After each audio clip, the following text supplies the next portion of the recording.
jira amar irdata addunyar ralle beelanis oromiyaa ko farrakkachu jira ammas qabeenya addunyaan ammas gargaaru jirtu beela sababatani sababa waraanaatiin addunyaan gargaaru jirti garuu oromottuu kaasaa fedha eenyu raabiya sanitti oromoo da kamidame kanaafu kaasaan hin jiru jarana warri kaasaa fedhu kaasaan qabnu nuti waan isinii kennu takkan qabnu nuti nagaa nurraa gala hello Wame kajira oma radu panu wallahi majet.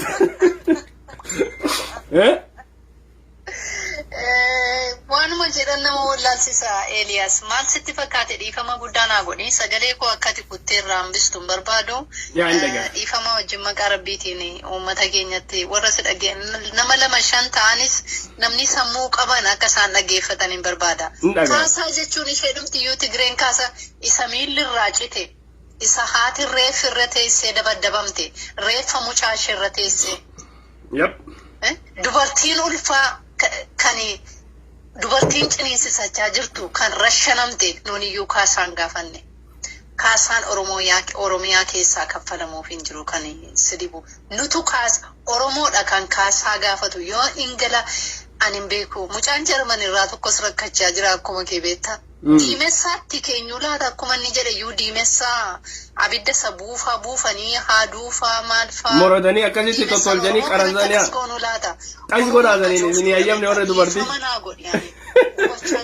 isa kee numa hunda gubachuu jira wallaahi gubachuu jira hundi nu itti muddi timi sidi buddisee ilmi isaaf jedhee beela'ee dheebotee dhagaa boraafatee gizee kaanis biyya namaa keessatti baqatee arrabsaa turanii eessa jira hurri gamanaan bilbiltaa hogguu isin irraa baate arra garuu naannaa oromiyaa waxxaree gizeen asiin isin erguu hin danda'u dhaabachuu dadhabde arra ilmi oromoo salaalee keessaa mana hidhaati gabba'ee du'amaa jira taayyeen ajjeesisaa jira guji gamanaan ergatta okay Oromoo uummata keenya sagara biraatti arra carraa kanaan uummanni oromoo gachiistee carraa argatte kanatti gizee oboon mandara ishee keessa jirutti utuutti hin dallaniin utuutti hin muufatin cabsee dhufee mandara ishee qabatee gizee jirutti uummanni oromoo gizee gabbaatee wajjin dhaabattuu dadhabdetti carraa kanatti kan xaqqabamuu dadhabdetti never ever oromoon hin kaatu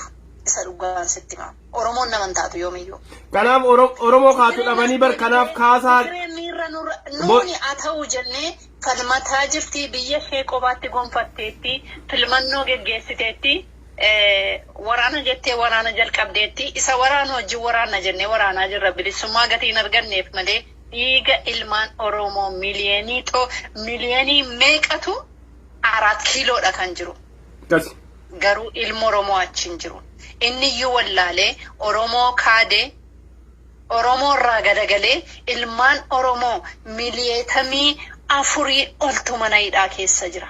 Dhuga. Miliyeetamii naannaa tokko keessaa bicha miliyeetamii 4 bichaatu. Wallaggaa yoon sittime manni kumsaa moroodaa muuziyeemiin tuuristiin ilaalu mana hidhaati. Waa'ee mana barumsaa sitti himuun danda'an. Waa'ee jaatoo dhiisi. Dhuga. Oromoon ofii ishee ciistee gizee mucaa wallaalaan alataan ishee keessaa ba'e dheengadda du'a baqatee obboleessa isaatti baqatee arra ajjeefamaa jiru biyya isaa gonfatee biyya boroo ishee keessa jiru wajjin dhaabachuu dadhabdee qaltee nyaachisuu dadhabdee busheessitee nyaachisuu dadhabdee wajjin ka'uu dadhabdee xalaataa wajjin dhaabattu boris arras amaara ofirratti deebiste ani oromoo miti oromoo keessaan ba'an Elias. Yes. Isa dhugaan sitti maa. Dhugaa. Akkamittiin namni amma yoomitti itti yiname natti mime Elias. Amma yoomitti itti mama oromootti ilmi isaan qalama. Intalli isaan daffaramti. Haadhi isaan daffaramti. Manni irratti diigama. Abbaattu mama. Mucaan isaa fi lafiisii isaatti rashanama. Ookee akkam goonee kaasnu oromoon kana utuu ilaalu kan ka'uun beenne biyya isaatti akkam goonu. Wallahi ani akka goonu affante boolla keessatti awwaaltee abidda nutti qabsiisaa turte kaasaa oromiyaa irraa gaafatti Nuni yuka nutu kasa gafata Oromo tu kasa gafata biyya digimtanya Ethiopia shee jedhamtu never ever Ethiopia kan jedhamtu nurratti hin deebi'uunu. Eessatti nakun manfas qudduus nutti mee deebisuu qabnaa jedhanii I don't know. Jaallattanis jibbitanis warri dhageessan if I'm talking little bit I'm be emotional baay'ee waan natti dhaga'amutu jira baay'ee waan na aarsu jira. Ani obbolaa kun itti dhabe maatii kun itti dhabe mana keenyatu nurratti deegame kadhatuun irratti ta'anii baay'een aarsa giseen dubbadhu isuma dhugaa siraataan waan hin assabe dubbachuu uummata kootti antini jechuun danda'u emotionaliin ta'a dhiifama garuu Oromoon amma yoomitti nu ficcisiistu amma yoomitti namaa gadi nu gootu amma yoomitti kadhataa nu gootu amma yoomitti nu arrabsiistu amma yoomitti ximbiga takka mangaa jedhamtu tabba Iga miliyeeni ilmaan Oromoo qeerroo Oromootiin taankii fuuldura dhaabatee fidee 4 kiiloo gashee mangaa jedhamnee arrabsamne. Ximbigaallaa jedhamnee arrabsamne. Kana Oromoon hin beekne Oromoodha jettee taayyee danda'annaa osumaan simmi abbaa duulaa minaaminii qibixxirsu warri kun rashanamuu qabu. Kasi tanarratti warrashanam abbaduulaati miti abbaduulaati miti ilmoo isaaniillee Oromiyaa keessa guddachuu qabu. Rashanamuu qaba namni ilmaan Oromoo irratti quba qabee hiisisee namni Oromoo ajjeesise. Ankwaan warri kaasaa gaafatan immoo kaasaa warri jedhan Oromootu kaasaa gaafata biyya isaa irratti. Biyyi kan keenya. Biyyi kudha tokko hundumtuu alagaa nurratti dhufee nurratti qobatee maal ijaaree tasaa baankiin nurratti ijaaree taankii nurratti ijaaree taankiin nu fixaa boombiin nu fixaa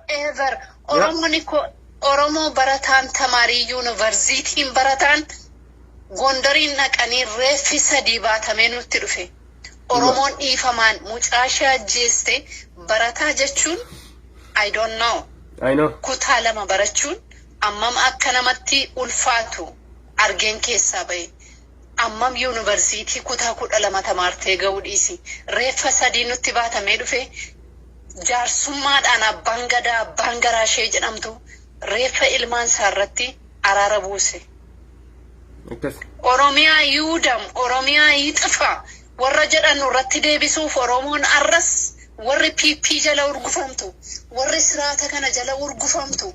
Siraata kana nurratti deebiste ani beeku walfinna imbanna lafarraa malee never ever kuno kana faanu deebisu jiran kana faanu deebisan deebi'u tasuma gonkuma kasi biyya Republic of Oromia ijaaran na kopatti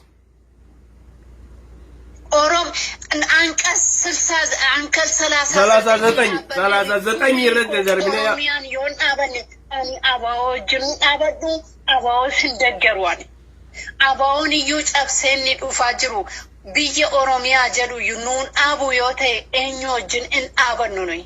Maaliif akka uffannee faarfannee maaliif aadaa teenya Oromoo ofiin jenna akkasitti Oromiyaa addatti nuun baasin akkas kan itti himuu danda'uu qabna wobottillee waraana adda bilisummaa Oromoo. Biyya namaa keessa taa'e ammam falmaa ture ammam cabsaa ture gammadee maal jedhee kolfee oboorraas maal jedhee hiikkachiisee Itoophiyaa jedhee mucaan sun araara mucaan sun tokkummaadha mucaan sun takka uummanni abaluu abaddalamu jedheen beeku hayimaanotiinis nama tuqeen beeku arra itti dacha'anii Itoophiyaa isheen jedhamtu Itoophiyaan isheen digimtanyaan Itoophiyaa isheen tibittaabeen Itoophiyaan isheen masqaliitti amantu Itoophiyaan isheen biyya fagaara haadha amantaa takkaaf gosa tokko qofatti amantu Itoophiyaan tuni Oromoof hin taatu baduu qabdi. ጀዋር ካልሞተ ጥንቱ ትውልድ መማር አለበት ጀዋር ተሰቅሎ ጀረኒ ወሬኑ ረቲፋል ጀዋር መሰቀል አለበት መታሰር መገደል አለበት የለኒያ ረቲ ዴቢሱ ዳቢሱ መዱጋ ወቦዩ እንደገሩ ኦቦጅሪዩና በዶን ሰዱጋን ሲንጀዳን ኦሮሞ ከይደመቂ ኦሮሞ ናማተይ ኦሮሞ ዲመሳ ስትኬኛ Oromo ilma kee fuuldura keetti qalamaa jiru ilaali. Oromo ilma kee Yemen irratti gubate ilaali. Oromo ilma kee Saudi Arabiyaa irratti kiisii qoshaashaatiin xaqallalamee gatamaa jiru ilaali. Oromo ilma kee Baayirii meeqa keessatti kumni meeqa dhangalee ilaali. Oromo ilma kee sareen karaa irratti nyaatte ilaali. Oromo ilma kee akka loonaatti karaa irratti qalame ilaali. Oromo gidiraa cinqii kana keessaa nu baasi. Nugaa biliis nu dhiisa. nugaa. Gas galatoomii hedduu wantu ta'u hedduu galatoomii ulfaadhu. Eeliyaas nan dadhabiyani suma dhugaa. I know numa hundattuu dadhabe yaada inni dadhabne numa hundattuu dadhabe maaliifi sirni kun iddaan buqqa'ee nafxanyaan biyya keenya keessaa bahee Oromiyaa walaba ta'uu qabdi. Oromoon gosa biraan baaftu miti. Oromoon baasuu qabdi walaba bahuu qabdi. Biiriki Itoophiyaa kan jedhamu nurratti deebi'uu hin qabu kana booda sagalee koo hin kutini. Ani no kutu akkanuma gadhiisa wallahi kun Facebookidha live waan ta'eef ani kutu ani sagalee ta'e akkami kuta. Dhugaa warra itti mukaan akkamirraa kunna dhugaa itti maa gabbaa isin hundinuu si qofaa miti Oromoon hundinuu dhugaa itti maa waraana keessan bira woboo bira dhaabbadhaa Oromiyaa walabaa ijaarachuu qabna kophatti Amaaraa wajjin jiraachuun hin ta'u. Warra osoo lolu deemu kaasaa isinirraa feena osoo lolli nuun xumuramin osoo biyyan qabatin kaasaa isinirraa feena jedhu ummata akkami manni wayyaana illee dhugaa dubbannu tiyaada Oromoo tiyaada akkamitti Oromoon miidhamtee Oromoorraa kaasaa gaafatan. Ulfaadhu fayyaa ta'e jabaadhu itti fufilamee galatoomii ulfaadhu injifannoon ta'e Oromooti. Injifannoon ta'e Oromooti kanaafuu kaasaa wayitu namaan kennin nuti bilbila asirratti gamanaan namaa erguu hin dandeenyu.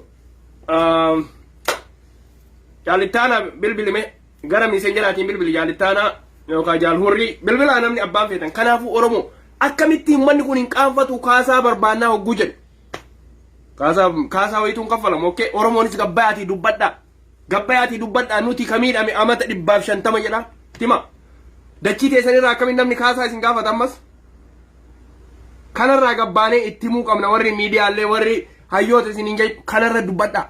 Kanarratti nama maraisisaa kanarratti hawaasa Oromoo barsiisa hawaasni Oromoo ofirraa eegu namoota kana namoota Oromiyaa irraa kaasaa fi ufii wal fixanii ufiif aangoo irratti wal fixanii takkaa Oromoon abbaa hoogganaa taatee Oromoon takkaa waa bulchitee nama miine biyya sanitti Oromoon biyya bulchuuf deemtu ammoo amma dhufu jette Oromiyaa ijaarattee Oromiyaa walaba Oromiyaa nafxanyaan keessa bobbaane Oromiyaa mililik keessatti sirni isaan dhaabbanne osoo nuti jirru lubbuun jirru jalana. Hello. Idagama. Ni dhagama yaa, ni dhagama. Akkam ooltan. Nagaa ooltanii. Jirra alhamdulillah. Jechini naan jiru beektaa uummata haasaa gaafata jettanii ammaan tanarraa dubbattan. Namtichi jaartii isaatiin jaartiin tiyya bara dhufu gizee dhaltu duuma si obaaseetiin si gabbisaa jeen maayik maaksaa dhageessaa? Gizeessanii ani duman jaaladhu ettee. Akkamitti duman ani gartee hoolaa siiqalee duma si obaasu akkamitti didda jedhee ka'ee tumee jaartii haatee sokkitee warra isaanii dheette. Maaliif niitiin ta'e maaliif sokkitee jennaan hoolaa biteeti yeroo isin ilma naa deesse duma isii obaasuu deemaa saniin dhuguu duman barbaadu naan jette tanaafiin tumee jeen. Waan ganaa hin dhufne waan ganaa as nu harkan gahiiniidhaaf gabbaa akkana dubbadhaan faayidaa takka hin qabdu. Wanni Oromoon godhuu qabdu waan silaa dhufu hegeree irratti itti qophaa'uudha malee fira qabnus alagaas nama silaa waliin daleenu tana siin goonuun xilaata heddummeeffatu taati. Waan harkaa qabannu harka qabannee isaantu hafala malee akka nuti hin kafalle ifiifuu if beena. Oromoon saba guddaadha. Mootummaa isiin qabattee mootummaa kanarratti uummata gartee Tigree irratti hojjete wanni isiin goote takka hin jirtu. Warri waan kana hojjete akka uummata Amaaraa tahe Abiyyiin uummata Amaaraatiif dalaga. Warri waan kana dalaga akka uummata Amaaraa tahe ni beekana muutu isaan illee ni beekan warri waan kanarra mudame namni waan kan hojjete illee ni beeka. Kanaafuu waan hegereedhaaf wanni itti yaaddanii amma asirratti xilaata heddummeessitaniif hin jiru. Tanarraan dubbatinaan isiniin jaa akkamitti immoo guddina keenyaaf uummata woboo Oromoo dhaaf akkamitti gargaarsa taana akkamitti gartee bira dhaabbannaa isaanii gargaarsa goonaa fi bakka kamitti dadhabbii isaan qaban nuti gargaarsa taanaaf irra yaada kannadha. Waan biroo irratti xilaata heddummeessina waan kanarraa dhaabbannaan isiniin jaa akka nama tokkotti galatooma maqaan kiyyaleen Intisaariin jaama nagayaannaa jiraadhaa. Ayee galatoomi ulfaadha.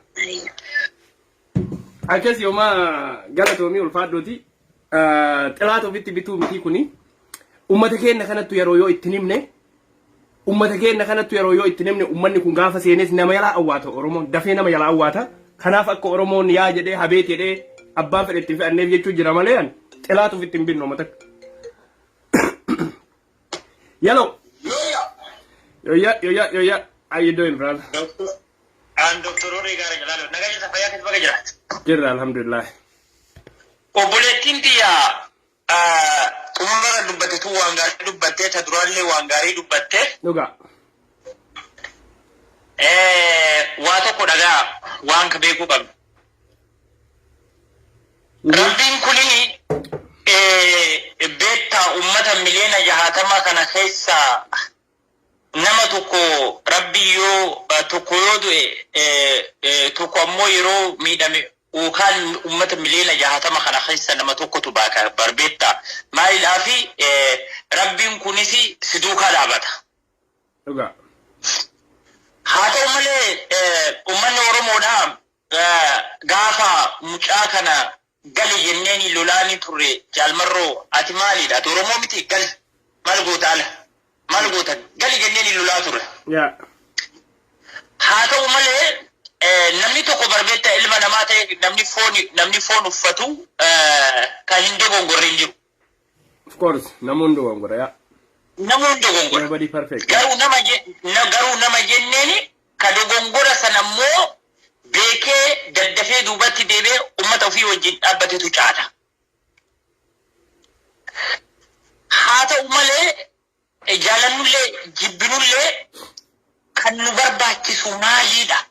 amma yookaan amma jecha amma obboleettiin tiyya jette kanarratti itti gammade. Gammaduun faayidaa hin qabu kanaa miti. Jecha hadhaa dubbattee jecha baay'ee nama gammachiifte dubbattee faayidaa hin qabu. Kan faayidaa nuu qabu maal akka ta'e beektaa? Kilaasha qofa. Qawwee.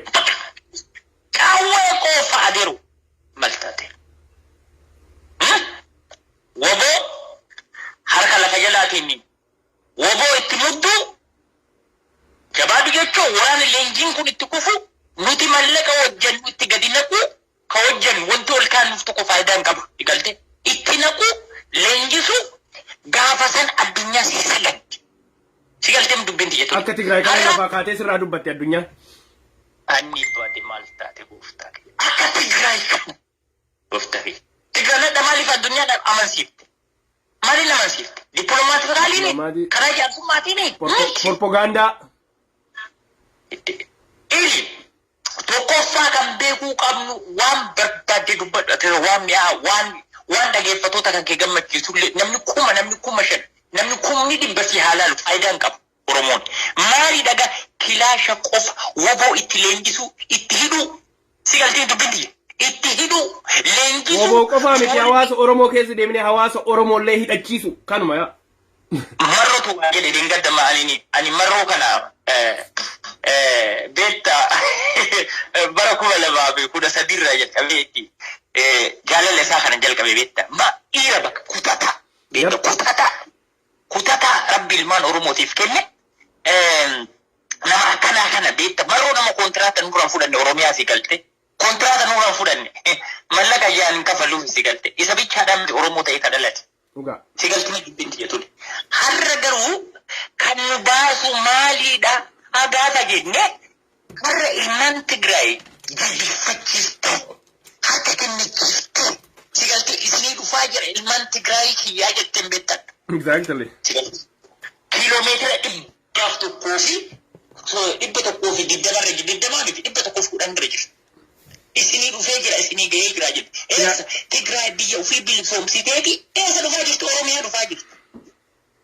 Biyya biraatti miti kan dhuftu. Marootu waa jedhee deengad. Waan marroon jedhu kana ni hordofa. Marootu waa jedhee deengad. Dhageettuu jedheen jecha kana jechuu hin qabu jedha. Akka obboleettiin jedhiina baay'ifachuu hin qabnu jedhe. Marootu waa jedhe beektaa. Dhageettanii Oromoo jedhee wallaqa keessatti. Dhageettanii jedheen isin jedheen deebuu bilisummaan beektanii. Isin sukkaara oomisha warri sukkaara ammallee duraan illee isin zara isin hatu ammallee dhufaa jira isin sukkaara oomishaa jedheen. Meel alme si galte gadi baay'ee jedheen bakka hundatti gadi baay'ee ka Oromoo taate waraana kan kee wajjin dhaabbadhu gadi baay'ee waan qabdu gadi baay'ee ilmaan Tigraay doo namni tokkotti nafne biyyatti si galte namni tokko odoo hin hafini hundi isii haga qullaa dhattee ajjeesa hidhata du'a koffisaa kun bishaan baataa kun nyaata baataa wal jala deemaa akkasitti biyya ofii bal'isooftatan yaa. Wallahi gaafa ilmaan Tigraay biyyaa baatu gaafa biyyaa garana lolan midhaan madaabaraa takkatti yookaan kumtaal takkatti qabattee biyyaan baate akkamitti jedhi Oromoo naannoo Amaaraa hoolaa ta'e qotiyyoo ta'e waan barbaade ta'e nyaata adima baala si galte waan si galte. Har'a garuu Oromoon jedhe jaalmarroon mi'a dheebuu bilisummaan beekta jedhe. Garummaa malee deemuu bilisummaadhaan beekta. Gaafaan dhufe harka naa dhooftanii jedheen. Gaafa oppiidoon dhuftellee gaafa. Shimallis dhufes gaafa shimallis dhufes harka dhooytanii. Gaafa shimallis dhuftellee harka dhooftanii jedheen. Mee ilaalme har'a nuti hin jiru maaliidhaaf marroo qofa eeggannamti. Marroon idaa qaban dura. Marroo idaa qaba bakka inni beekaa odoo beekaa taane nuti marroon bakka qooda isaa fixatee jira. Nu leenjisee waraana kana hunda leenjisee kanaan booda maarraa eeggatta. Wanta kakka eeggatu kun jiru si galte. Ati marroo ta'iiti gadi bahi. Humna ta'iif. Maal marroon kontiraataa nu waa fudhate Oromiyaa? Miti. Kana waan ta'eef ammallee afaan mi'aa dubbannee afaan addaa dubbannee faayidaa nuuf hin qabu. Kan nu barbaachisu waraana adda bilisummaa Oromoodhaa qarqaaru. Lammaffaan ammoo nullee bakkuma jirru hundatti waraanni bakkuma konyaa Oromiyaa keessa bakkuma hunda leenjisee leenjisee gadhiisu saniin booda itti marsuudha. Yeroo san harka kennatti si galte. Taanuma dubbiin yaa. Kanaan booda hin barbaachisu kullu ibaloo akkana ta'e Tigreen akkana taate kaasaa dhiisi wannoo kaasaa kifaluu maalii kifalulli haa dhiiga Tigreen haa jettu iddoon qarqaaruu qabna maaliif jedhu. Yoo dhugaa dubbanne waraanni adda bilisummaa Oromoodhaa odoo ilmaan Tigraay jiraachuu baate haganan guddatus akkamitti jedhe. Akkamitti jedhe. Silaa hadda waraanni kun osoo waraanni gara Tigraay deemu sun achitti kasala ta'eeti boba'uu baate silaa waraanni Oromiyaa keessattuu hagan hin guddatu. Ijoollee Oromoodhaa obboleeyyan keenya lafarraa duguddi bilisiginnaa si galtee humna baay'ee waan qabduuf meeshaa gurguddaa waan qabduuf akkasumas ijoolleen keenya nama akka humna argateef Tigraay lafarraa duguddi. Waraanni Oromiyaa tasgabbii argatee leenjii argatee baay'ataati. Si galtee dubbinti jettu nama. Kana waan ta'eef Tigraay kaasaadhaa miti odoo waan barbaadan gurguranii kennanii fi Oromiyaan achiin sochootu biyya keenya ammoo nuti waraana itti leenjisaa jiran kumaatamaan si galtee nuti amma kan godhuu qabnu waraana adda bilisummaa Oromoodhaa mallaqatti gadi jessine hundi Oromoo rakkoo maal akka sheeri siin godha yoo ta'u maasoota kan agartee sheeri godhaa hagaa sheeri makanaayyuu siin godha. Bakka mallaqaa kana Oromoon hin dandeettu bakka mallaqaa kana baasuus hin dandeettu Oromoon abjumaan hawwiin bilisummaa feeti malee Oromoon irra guddaan mallaqa baasuu hin jaalattu wooboof. Bakka marti ittiin hundumaa maal akka jettuun beektaa kaasaa nu kasala haa jettuun hojiidhaan. Kaasaa amma kan kaffalamu ani ni beeka kaasaa namni kaffalu addunyaaf biyya faranjii tanattu kaasaa kaffala biyya san guutuu ni beekan san garuu kaasaan isaan ammatti gaafatan kunis gaarii miti. Ana akka nama tokkotti nama ufitti xilaata ufitti bituu miti kuni garuu waan sabni keenya hawaasni Oromoo kun hin dammaqu hawaasni Oromoo hogguma waa fiddee itti himte malee dura beeksisuu qabda hawaasa Oromoo kanas. Namni tokko humnaa yoo si caale addunyaa si sagadamu si sagadu. Ni sagada. Galatu. Yoo atis waraana adda bilisummaa Oromoodhaa duukaa dhaabbannee duuba itti hiramnee qarqaareeti yoo jenne addunyaa si sagaddi. Siyasni dubbinti jettu har'a ilmaan Tigraay kaasaa kafalan haa kafalaniif dhimmaadha jireenya jala. Hai Oromoon amata 150 kan miidhamaa turte kaasaan isii maan kaffalamne? Eenyuuf? Oromoof. Hojjedhu. Oromoon ni miidhamte dachiisii irraa akkami kaasaan kaffalamaa Oromoo? Hojjedhu kilaasha malee dubbiin hin jirtu hojjedhu. Bakka. Kilaasha malee marroon bee dubbatee jira maal jedhe Itoophiyaa jedhe raasuu qabna akka aannaniititti jedhe raafamuu qabna. San itti jiran san woboon itti jirti raasuu itti jirti bakka hundaan dhugamee dubbanne walloof kamisee kanniini miti shawaa roobitii miti finfinnee keessaallee woboon bakka hundaa raasuu jirti mootummaa ni beekani. Ani ka itti amanu kaayoon tiyyas woboo wajjin dhaabbadha woboo deeggara garuu waan ummanni osoo bakka takka hin geenne kaasaa barbaannaan kun himaa afaanii baate asiin duras waan jedhan kamisee kophaa keenna dhuunfannee jedhe ummanni wayyaanee kun. Eega woboonis dhuunfannee jedhu achi booda gabbahee namichi gabbahee dhiifama iqirtaa aargulliin jedhe waan akkanaa itti deddeebi'anii jiran Oromoon ofirraa eeguu qabdi waan akkanaallee osoo woboo qofan jenne ofirraa eeguu qabdi. Ilamalee waan tokko kasirratti ka isa nuu ta'uu qabu maal akka ta'eettani لا أنا كان يوم اللي إلي على قال أفدو كانت تندل أنتك على قال يوم اللي وان قاري سيجاك سيجالتي دبين تجتون يا بريد أجانا من ورانا دبل اسمه أورمو دا جال مرة ميتي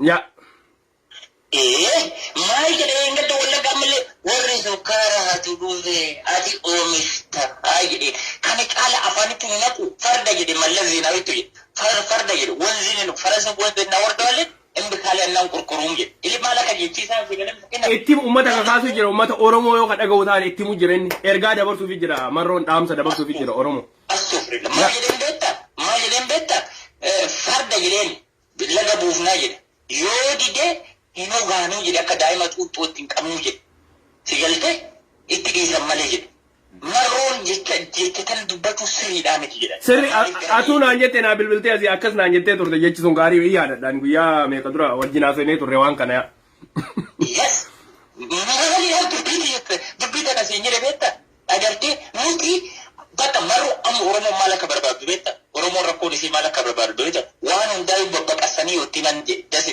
كنا ببك إسني لا الهوري كنا ببك إسني تمنا أمني أورومو كنين أغاو أمتا أغاو متي أدونا أمتا أغاو متي أكما أغاتي أغا بشايو اتنا يترى يا عمالي كيسن سينو هنسينو أمتا أورومو أتسني إيتا أمتا ميكا في إيجتا نموني إيا أورومون ولت إن أغان أورومو اتدبيتي اتموك أبدا قررت نقو في قبدا نفكاتاني إنبيقو اتدبيتي اتموك أبدا وانتوكو أورومو ammallee waan tokko ammallee ka waan tokko asirratti dubbachuu qabeelu waan Oromoodha waan tokko sirriidha keessattuu godina Jimmaa kana Oromiyaa keessa godina Jimmaa kana warra seenaan isii badduudha tanaan dura waraana adda bilisummaa Oromoodha ajjeesanii lafa harkisan.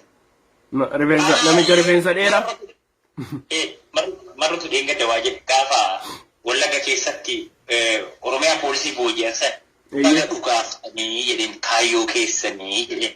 Dalam misalnya bagai ukhaftani kayu kesani je garu je umman isin jilbe buajirta rasa sana ga mata ji falak mali da farkon kennani dubbin gara de mu hi argan jirta mo akami malla fakkana tatani muti ammo isin ajesu fon kesan rahaja hin kam isin ajesu barbal ma harkan kennani edde garu gara warani de mu arga jirta mali dafi hindammanne ati waraana miti jedhe akkuma sani warra Jimmaa tana parsentii 100 keessa 95 abiyyin deeggarti still now dhagame sirritti still now mata keenna gadi baqastanii itti himtan yes gadi baqastanii itti himtan ammalli parsentii 95 bilfikin nama jetti beekta har'a garuu waan tokko kan beekuu qabnu kan badhisaa deemnu antanaan dura Jimma Maqalee taatee jedhe Jimma Maqalee taatee jedhe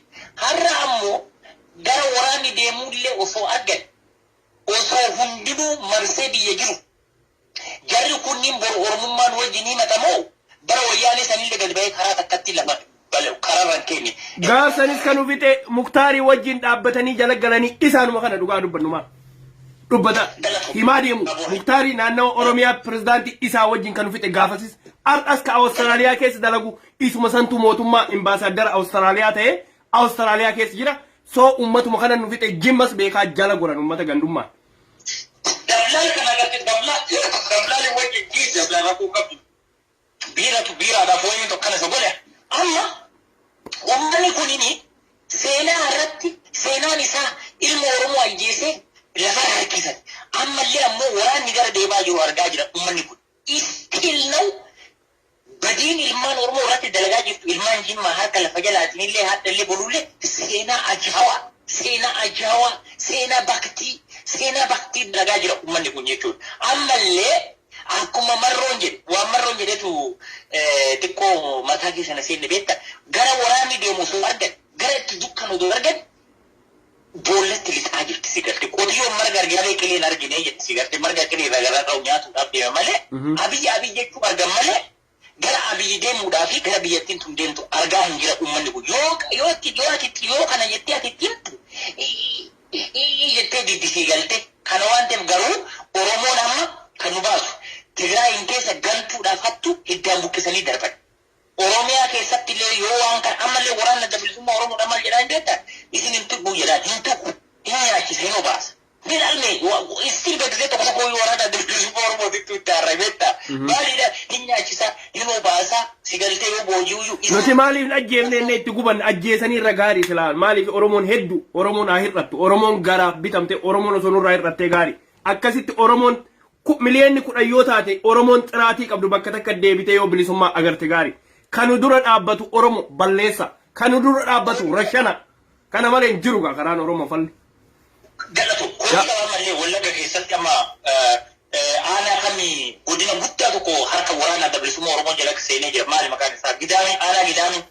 Ni qaba viidiyoo yoo ni qaba si mul'isaa booda. Aanaa Gidaamii maal jedha beektaa gaazexeessaan tokko nuti waraana bilisummaa Oromoodhaan maal isin goone isin fidne isin saamne maal isin goone isin ajjeefne bilisummaa kana na saamuusi.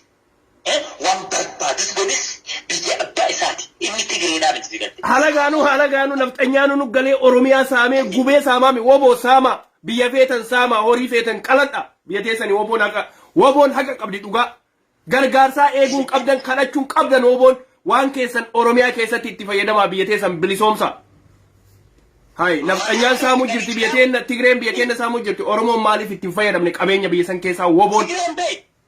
Illee caqee Tigireen yeroo ajiitaan bildiidhaan kayyiti deemu biyya abbaa kan kitee mana abbaa kan kitee as keessaa jedhani hara waraana bilisummaa Oromoodha jecha kana jechuun ni qabu. Hunda isi duubaa itti muddee maal isin goone isin hin tunne kun waraana bilisummaa Oromoodha argitanii ni jedhu noo kanaa miti. Ammaatti maal gochuu qabu waraanni gaafii kana gaafachuu qabu. Sigalte akkuma ilmaan Tigraay itti mudduu qabu duuba itti muddee gadi qabee leenjiseeti Oromiyaa kunya hunda keessa qabee qeerroo leenjisee itti makee biyya ofiitiif loluudha. Kana kan barbaachisu malee akkan isin hin taane yoom isin tunne nagaan jirtaniin kunoo biyya qabannee nagaan oolanii bultaniin akkanan barbaachisu Oromiyaa keessatti itti naquudha haliin duuqeerroon woboo jaallata woboo namni jibbuun jiru sigalte. Waan kana sin jira. Akkasii galatoome asiinis namni ergachuu jira mee irraa fuudhaa isaanirraallee gamanaan namaa erguu hin danda'u. Nama foolchi gamanumaan ergadhu ogguu bira maaliif gama siin hin dandeenyu. Hammaatee feesbuukiin nam tokko erguu hin danda'u. Akkasii Oromoo bira kunne waa'ee kaasaa bira kunne kanaafuu Oromoo woboon biyya keessatti uummanni Oromoo akka nuti feenutti akka ni fedhutti gargaaruutti hin jirta woboo. Waraana woboo gargaaruutti hin jirta waraanni woboo ammoo har'a gargaarsa san bira kutee ajjeesee booji'ee irraa guuratee waraana qawwee fedhu abbaa fedhu irraa hiikkatee hidhachuu jira. Kanaafuu woboon ammoo dhugaa qabdan biyya teessan keessaa abbaa feetan qabeenya mootummaa qabeenya Oromoo kan isin dhaga'uu dide irraa nyaadhaa maal irraa nyaadhaatii bilisummaa hanga bakka bilisummaa geettanitti itti fayyadamaa qabeenya keessanii wayyaaneen itti fayyadamte Amaarri itti fayyadamte Oppiidiyoon itti fayyadamte woboon maa itti fayyadamne qabeenya ofii Oromoo qabeenya keessan isinis woboof kenna fuutanii Amaaraa naannawa Addis Ababaan geessina. Kanaafuu Oromoon woboo keessanii wajjin dhaabbadhaa woboo keessan gargaaraa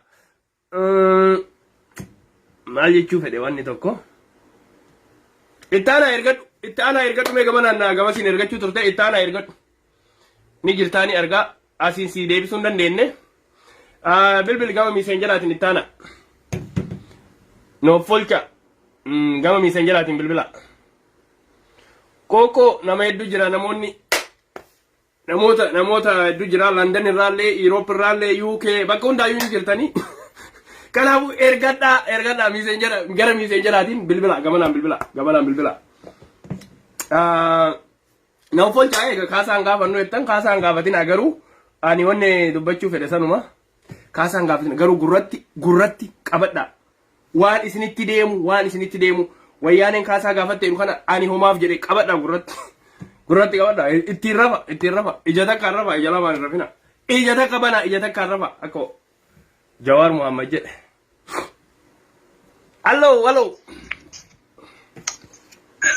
hello jaalko akkami ittaana anaa jiraatu baki jiraate fayyaa kooti ergachuun dandeenya kallattiidhaani ture gama kallattii saniin ergamuun ture jira eega dhiifne nurraa moorii jira gabaabaadhumatti ergaa gabaabaa dabarfachuu barbaadutu jira uummanni na dhagaa emayyaadha eeyyeessa dhagaaniya rakkoo waa'ee kaasaa warri Tigiree gaafattee osoo hin taane waa'ee warra nafxanyaa otoo hin taane waa'ee Oromoo irraan xiqqoo dubbachuu barbaada. Yaa sanirraa dubbadhu. Maqaa nama dhuunfaallee kaasuun mala nan kaasa abbaan fedhe na gaafatu.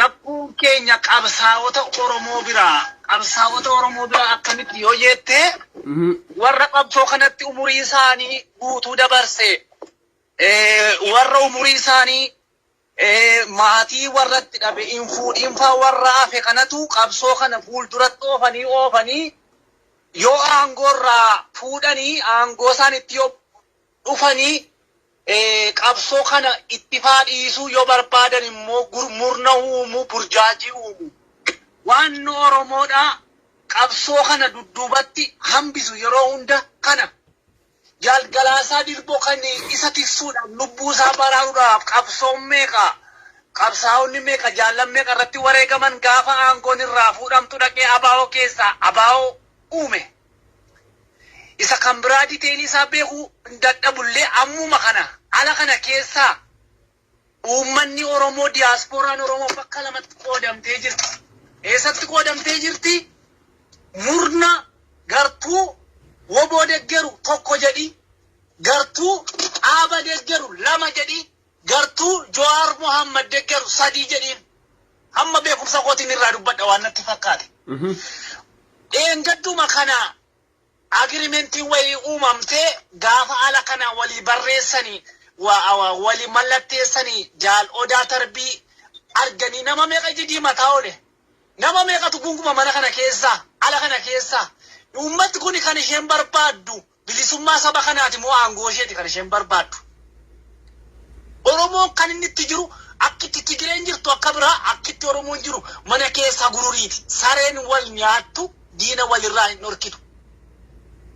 Gaafa mucaan kun achi as ba'ee Jawaar Mohammad miidiyaa fayyadamee qabsoo kana gara fuulduraatti oofee Oromoo tokkoomse qabsoo keenya nurkaa fuudheette mana keessa ol deebite gururiyuutti kaate Oromoon. Dhugaa. Kan kursii isheetitti sedhaba malee waa'een qabsoo gara fuulduraatti eegamu waa'een qabsoo gara fuulduraatti isaan oofanii Oromoo guyyaa tokko isaan dhibee hin beeku. Isaan qofaaf aangoon ani al takka kanan shakka jaal daawudum tibsaayyuu taa'ee gadi aangoo kanarraa gaa baay'ee dadhabdeettaa summii itti nyaatteettaa qabsoo kana gaa baay'ee fiddee asiin geesse uummati qeerroon new generationiin kun itti ba'u yoo jedhan hin nuttiyyuu yookiin akkuma araarsoo biqilaa faara qebii itti galinnaa laadhee kan shakkaan takka.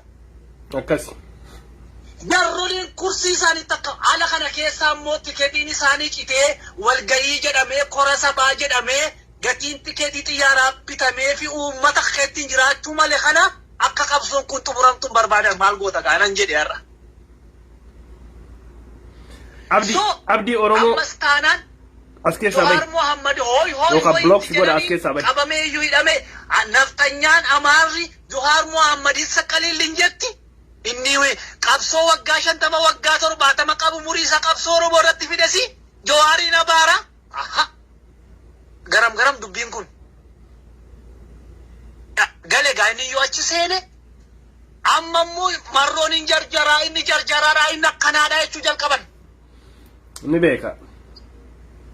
So waan akkana bursine walitti himuun nurra jiraata. Oromoon kana quba qabaadhu. Qawwee Jawaar faadda adogoo godhanis beekanii isa godhanii galaa jedhanii ta'uu diddee ofiifuu mana hidhaa seenanii.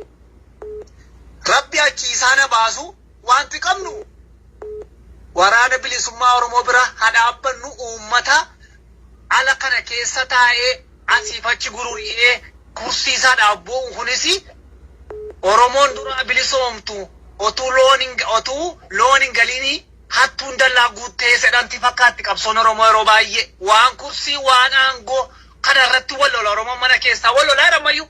Dhugaa. Gartuu deeffate murna deeffate wal lolaa jira. Kanaaf waan kana irratti yoo dubbanne gaariidha. Waa'ee Tigiree isaa waan barbaadan gochaa jiru waan barbaadan hojjetaa jiru amma jedhanis immoo ga'u. Geetaachoo Raddaa faa Dabiratsiyoon faa Siyyuun Masfiin warra rasaasaaf adda isaanii kennanii wareegaman sun Vaankoobar kana dhufanii viillaa 5 bitatanii tokko keessa jiraatanii isa kaan immoo kireeffatanii umurii isaanii guutu jiraachuu danda'an. gadi bu'anii caakkaatti galanii biyyeetti nyaatanii biyyoo qorqanii ol deebi'an kan keenya immoo wooma tokkotu of harkaan gaa'initi abalu maaliif waan gaarii tokko bahee jaalodaa tarbii maaliif dubbi himaa woboo ta'ee asii lafa nyaatti biyyoo nyaatti dhagashee nyaachisu. Mucaa xiqqaa kana maa gabbaasanii itti hogguu laal tana dhiifama naa godhi dubbiin teeti. Gurbaa xiqqaa kana yaadan qabu gurbaa xiqqaa kana qeerroo maa gabbaasanii jedhan gaafa Oromoo manguddoon jirtus manguddoon tunurraa ka'uu qaba. Oromoon ayidoonnoo sammuun isaanii burjaajama qabdi. Gaafa qeerroon hogganamaa qeerroo dura kaanis qeerroodhaa jedhan.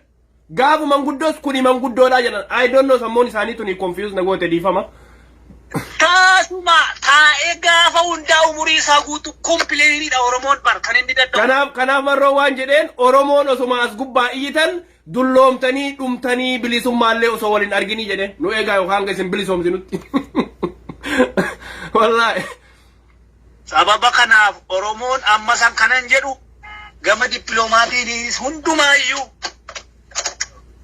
waan gochuu qabu tokkoomuu qabaa. Waa'ee kursii isaarra taruu qabdi, aangoo isaarra taruu qabdi, waa'ee Oromoodha. Isaan dhibuu qabaa. Yoo ani hin hojjenne bilisummaan Oromoo qileetti gada seentuu jaala jedhu jira bar. Jaala qabsoo umurii guutuu qabsaa'eetu mee qaba. Dhaaba keessaa dhaaba baasu. Jaarmiyaa gargaarsaa keessaa jaarmiyaa gargaarsaa baasu. Tumsa woboo kan biraa keessaa tumsa woboo baasu. Kanamaaf keenyee laalla. Oromoon kanamaaf hin dubbatu. Haga kanan taanetti ammayyuu otuu hojii manee guddaan nu eeggatu haga Oromoon Jawaariinis mucaa keenya hojii guddaa hojjeteera achi haba'u achi inni warroonis hojii gaarii hojjete jaaroliin kunis immoo umurii isaanii guutuu itti qabsaanii Oromoo kana tiksanii fidanii asiin ga'aniiru har'as galata qabu jedhee hunduu haga wal kabajee bakka walii hin laannetti ammas hojii manee guddaa ganaanus Oromoonis qawwee wal afaandeeffate wala kaa'aa jechuudha akkas ta'uu baateennan sababa kanaaf rabbi Oromoo tokko godhu garuu aga danda'ame kanarratti nama kamuu jaarsoleen umurii isaanii dargaggummaa isaanii itti fixanii akka irraa teekinooloojiin otoo hin dhufini warri qabsoo kana fidanii asiin ga'an galata guddaa qabu galatoonfachuu Oromoo akka isaan ba'aniif isaan jajjabeessu maal beektaa jechuu dhiisuu isaan immoo anuma ati maal beektaa ati xiqqaadha ati kaleessa dhuftee sayidhanis dhiisanii Oromoon haga wal dhaggeeffachuu hin dandeenyetti gatii guddaa nu baasifti ergaa jedhuun qabaa mana yoo hin jedhe nagaa galatoomii hedduu galatoomii ulfaadhu injifannoon ta'uu booti injifannoon ta'e ilmaan Oromooti thank you so much brother. Akkasii jarana dhugaatii taana dhugaa jettanii dubbattanii Oromoon sammuu keessan gama tokko deebisaa jarana lammiitoo sammuu keessan gama tokko deebisaa gaafa qeerroon hoogganamtanis gaafa qeerroon 5,000 irraa 6,000tti dhumates qeerroo feenaa jettan arras gaafa qeerroo fuudhanii odaa tarbii isinii kaawanii kataayee danda'a ka abiyyi mataa nyaachuu jiru ka mootummaa biltsiginnaa guututti mataa nyaachuu jiru tuyitiin arras kanan feenu kan feetan duuba manguddoo isin tasdeebiin kan feetan jedhan Oromoo kan feetan mee eenyuu feetan gaa teessan tana wallaallee bar eenyuu feetan eenyuu walii galtan gaa isin Oromoo yoo odaa tarbiitii waliin galle yoo marroo waliin galle yoo oboo waliin galle yoo jaal qaanqee waliin galle yoo jaal gollicha waliin galle jaal bobbaas eenyuu walii galtan duuba jedhan abiyyi walii galtanii wallahi nakittiin walii haa gallu Oromoo tokko haa taanu walii haa gallu. Gabaabaa dabarfadhu gaa yaada namni biraallee ergachuu jira London irraa yaada gabaabaa wayii dabarfadhu ati isaayee dikkasho. Ayyee. Waan nama jedhe irratti waan xiqqoo ishee yoo na eeyyamte waa dubbachuun barbaada. Dubbadhu dikkasho yaa gabaabsiitii namni biraallee ergachuu jira. Waan inni dubbate hundumtuu gaarii ta'e waan hundumtuu inni dubbate jaallatamaa ta'e waa'ee Daawud Ibsaa inni jedhe irratti xinnoo ishee na dhukkubseera. Maaliif isitti wakkaate dhiifama guddaa naa godhi namaarii. Daawud Ibsaanii even bakkee baheeyyuun bare eenyummaa isaan beeku yoo ta'e nama tokkorraa dubbatte namoonni Oromoo kutaa waamuu gatii ta'ee fi Daawud Ibsaa koo kadhatamee daddafame waan ittiin abiin hin kadhanne hin jiru waan ittiin inni jala qorqoramee even paarlamaa keessatti waamamee waan inni hin gaafatamne waan inni hin jedhamne waa'ee aangoo utuu Daawud Ibsaa kanayyuu waamanii aangoo laataniif iyyuu innumtiyyuu akkasuma nu gana jedhan.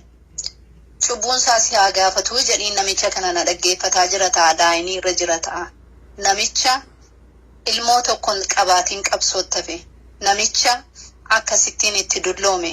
Namicha haati isaallee maqaa isaadhaan gizeenni Eertiraa keessa itti dhidhiitamaa, itti garafamaa, dhagaa boraafatee jiru. Haati isaa itti dararamaa, itti hidhamaa, itti reebamaa, wiilcheeriidhaan gaffaamtee haftee amma lubbuu ishee jirutti inni iyyuu carraa qabaa. Lubbuudhaan ishee argee awwaallate hafe har'a wiltii ishee diiguudhaaf irratti marsan har'a mana ishee irratti diiganii waa'ee Daawud Ibsaa irratti dubbachuun kee siif iyyuu yakka cimaadha jecha kee sirreeffadhu jedhiin dhiifaman. Maybe dogongora malee namni kun nama jaal Daawud Ibsaa waan jedhu miti nuti garee guruutii keessatti dhaggeeffachaa jira jechaan utuma Daawud Ibsaaf iyyuu aangoo laatanii jedhe. Daawud Ibsaa waan ittiin hin mokkoramne hin jiru. Waan ittiin hin gaafatamne hin jiru. Boontu akkuma fakkeenyaatti. Abiy Ahmed paarlamaa 4 kiiloo keessatti waame hin dubbannuudhaaf malee waan inni ittiin jedhin hin jiru. Keessatti hin dulloome jedhe. Keessatti hin summii nyaadhee uummata koo biraatii lubbuudhaan rabbi na hambisnaan hafee jedhe. Yoo na ajjeeste na ajjeesi anin kaadu saba koo jedheen Daawud Ibsaa. Naaf galaa boontu too bakka kanatti ani akkuma si beekutti isallee wal beeknaa nuti garee takka innis nama deeggaraa woboo irraa nama tokko namni kun garee takka keessa jirra. Just fakkeenyumaa fedhe malee inni nama akkasiitii miti. Asumaan si ibsa osoo nama biraa taate ufii wal mormitanii ufumaa yaada walii kennitanii nama kana ni beekaa. Asna bira jira ammas biyyuman jiru kana jira. Hedduu nama ani galgalaa kana moo boojii. Anis natti dhagahame. Nama wiltiin haadha isaa diigamuudhaaf irratti diigamaa jiru. Ni beeka namni kun akka nama biraa akka namoota biraatii miti nama ani beeku. Nama ijoolleen eengadda ijoolleen biyya dhalataasaa ijoolleen shaambuu ba'aadhaan guuramtee rashanamaa jirtudha. Waa'ee walakkaa ani muuf hin danda'u. Rabbi isaaniif dubbatu. Rabbi isaaniif himu malee ani kana jedhee himuu hin danda'u. Wallagga koo nama pileeniidhaan tumamaa turte argaa turan akka walloodha. Ani kana jechuun danda'u. Amata sadii dura akka irraa walloo tumamu jirtu kana amata sadii dura tumaa ture wallaggaan ni beeynaa kan hundinuu akkasii. Kanaafis jecha anoo folchoo dogongoraan jenne jaal Daawud kenna. Isa bira kan namicha Arargee jaanjaa eenyu biqilaatiin nama wajjin qabsoo Eertiraa keessatti dabarsa miti. Namni dhufee ganee biqilaa araarsoo isa yaquume siranyaa godhanii harka laatanii ooboo addisii bananii kan jedhani. Akkasi kana isaan hundinuu warroonni biyya galee harka keessaa qabaa warroonni biyya san keessa jiru abaa'oon kalee jaal Daawudiin dalaguu turte kana harka keessaa qaban akka jaal